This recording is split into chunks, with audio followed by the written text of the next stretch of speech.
Halo semuanya, selamat datang di channel ini. Hari ini kita bakal bahas cerita yang nggak cuma bikin haru, tapi juga bikin bangga, tentang seorang TKW asal Indonesia yang dulunya cuma jadi pelayan restoran, tapi sekarang, dia jadi manajer.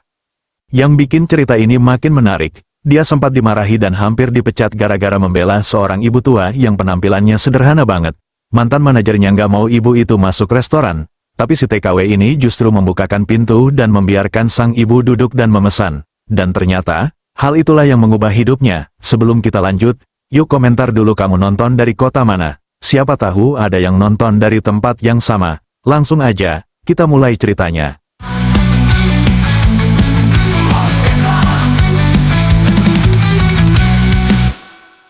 Namanya Mustika, tapi semua orang memanggilnya Tika. Usianya 27 tahun, berasal dari sebuah desa kecil di Sumatera. Hidupnya sederhana, tapi penuh semangat. Tika bukan berasal dari keluarga kaya, ayahnya seorang buruh tani, ibunya ibu rumah tangga. Sejak lulus SMA, Tika sudah memendam keinginan untuk bisa membantu ekonomi keluarga.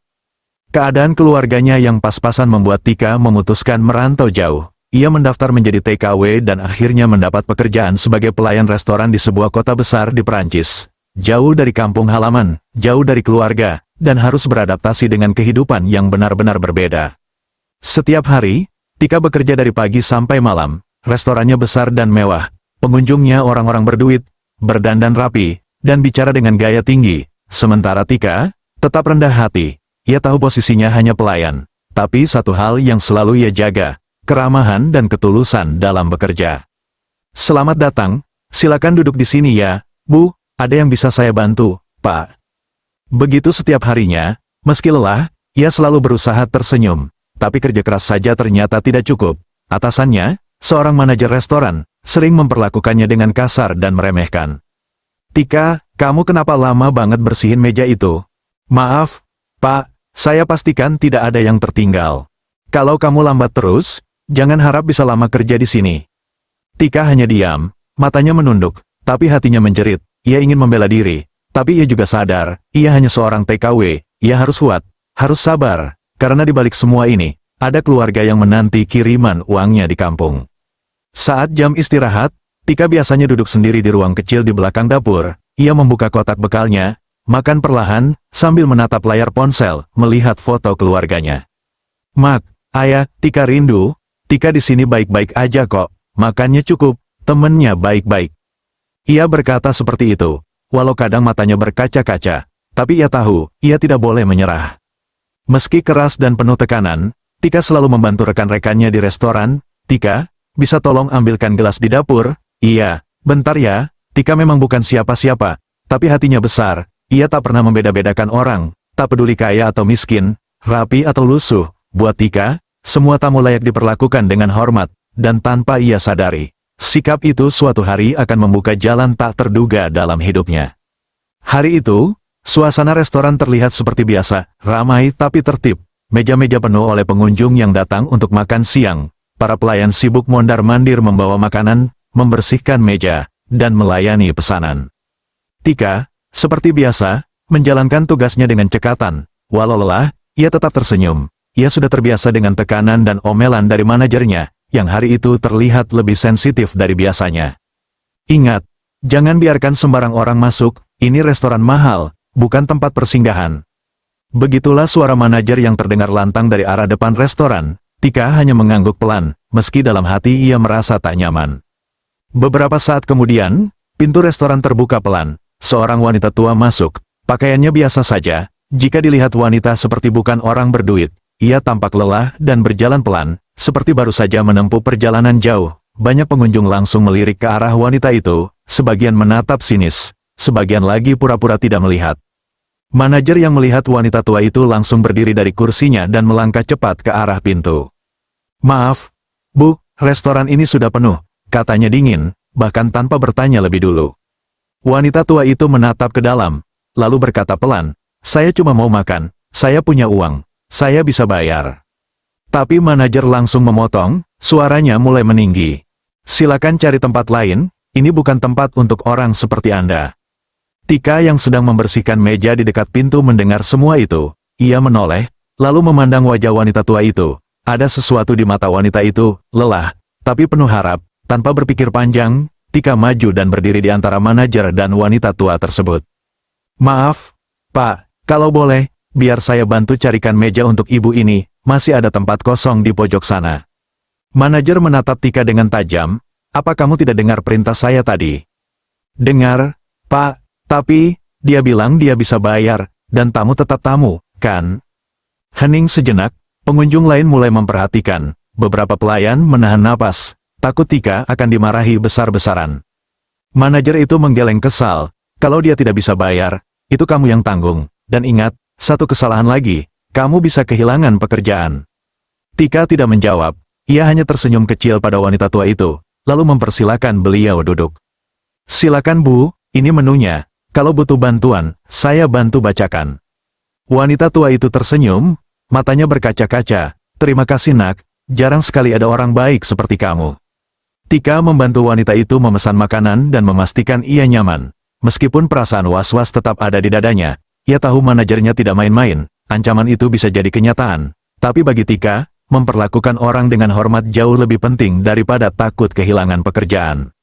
Selesai makan, wanita tua itu benar-benar membayar semua pesanannya, bahkan memberikan sedikit uang tip, lalu meninggalkan restoran dengan pelan. Tapi sebelum keluar, ia menoleh sebentar ke arah Tika dan berkata, "Teruslah jadi orang baik ya, nak, Tuhan pasti buka jalan untukmu."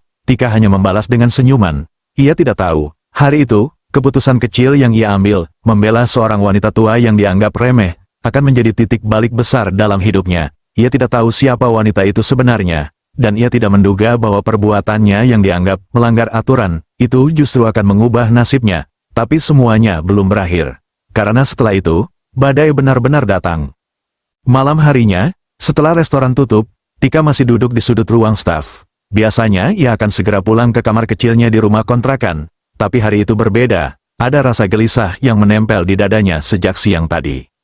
Ia masih teringat ucapan manajernya, satu kesalahan lagi, kamu bisa kehilangan pekerjaan. Dan siang tadi, ia jelas sekali membantah perintah manajer di depan umum, ia tahu risikonya. Mungkin besok aku bakal disuruh angkat koper, gumamnya pelan sambil menatap lantai. Beberapa rekan sesama pelayan sempat menegur Tika dengan kekhawatiran. Tika, kamu nekat banget sih tadi. Kalau benar-benar dipecat gimana? Kamu hebat Tik, tapi semoga aja gak ada masalah besar. Tika hanya menjawab dengan senyuman tipis.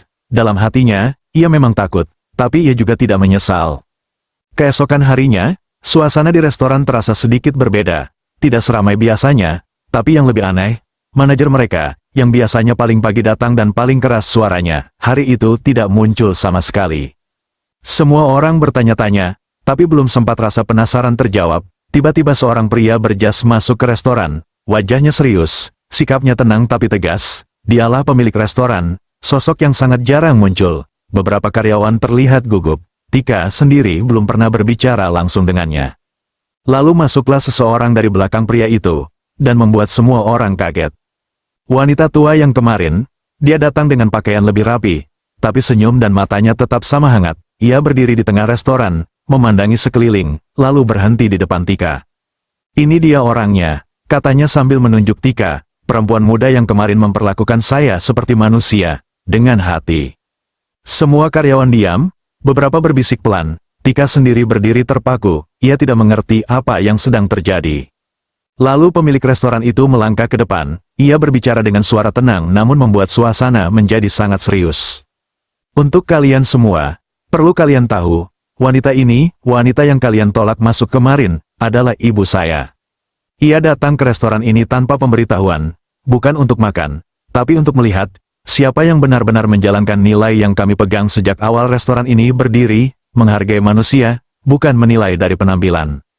Semua orang membeku, wajah beberapa pelayan berubah pucat, Tika sendiri tak bisa berkata apa-apa, matanya mulai berkaca-kaca, tapi ia berusaha tetap tenang.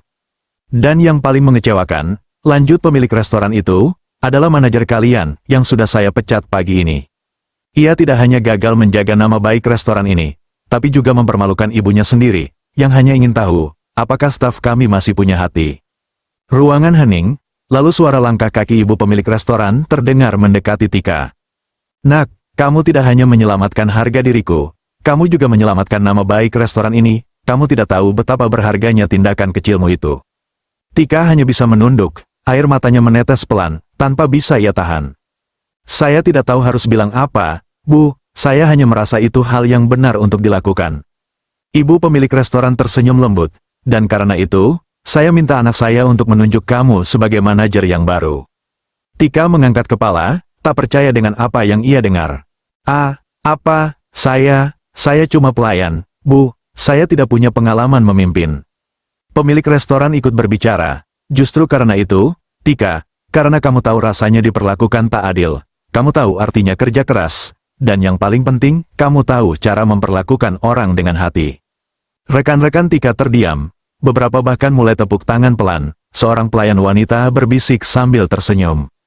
Kamu pantas, Tik, kalau bukan kamu, siapa lagi? Hari itu, Mustika, gadis dari Sumatera yang dulunya hanya seorang pelayan sederhana, resmi diangkat menjadi manajer restoran. Ia yang dulu hanya berdiri di balik meja dan dapur, kini berdiri di depan, memimpin orang-orang yang dulu bekerja bersamanya. Tapi satu hal yang tidak pernah ia tinggalkan, sikap rendah hati dan hatinya yang besar. Saya di sini bukan karena saya pintar, saya di sini karena saya belajar untuk jadi manusia yang baik dulu, baru jadi yang hebat, dan hari itu, semua orang di restoran itu belajar satu hal penting, hati yang baik, tak akan pernah bisa disembunyikan, cepat atau lambat, ia akan membawa terang bagi siapapun yang memilikinya. Sejak hari itu, hidup Tika berubah total, dari yang awalnya hanya berdiri di balik meja, mencatat pesanan, membersihkan sisa makanan, dan mendengar bentakan, kini ia berdiri di depan, dengan sikap tenang dan wibawa, memimpin tim yang dulu adalah rekan-rekan sejawatnya. Tapi yang membuatnya berbeda dari manajer sebelumnya bukanlah jabatan atau pakaian kerjanya. Melainkan cara ia memperlakukan orang lain, Tika tetap menjadi dirinya yang dulu, sederhana, hangat, dan tidak pernah memandang orang dari penampilan. Ia tahu rasanya dicurigai, direndahkan, bahkan dianggap tidak layak, dan itu membuatnya tidak ingin melakukan hal yang sama pada siapapun. Kita gak pernah tahu siapa yang sedang kita layani, kata Tika pada stafnya suatu hari. Bisa jadi, mereka orang penting, tapi lebih penting lagi, mereka tetap manusia. Reputasi restoran itu perlahan naik, bukan hanya karena makanannya enak, tapi karena suasana di dalamnya terasa hangat dan manusiawi. Para tamu merasa dihargai, disambut dengan tulus, dan dilayani dengan hati. Beberapa bulan kemudian, ibu pemilik restoran datang kembali, kali ini bukan untuk mengetes, tapi untuk sekadar makan siang dan melihat perkembangan. Restoran ini kembali ke ruhnya, kata beliau, dan itu karena satu keputusan kecil, satu tindakan penuh empati dari seorang gadis muda bernama Mustika. Cerita Tika bukan soal jabatan, bukan tentang naik pangkat, tapi tentang kebaikan hati yang tidak pernah sia-sia. Dunia ini mungkin keras, kadang orang baik dianggap lemah, tapi kebaikan, sekecil apapun, akan selalu menemukan jalannya sendiri, seperti air yang mencari celah, seperti cahaya yang tetap bisa menembus dinding gelap. Kalau kamu nonton sampai detik ini, coba renungkan.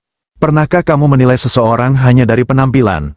Atau, pernahkah kamu jadi seperti Tika, berani membela yang benar?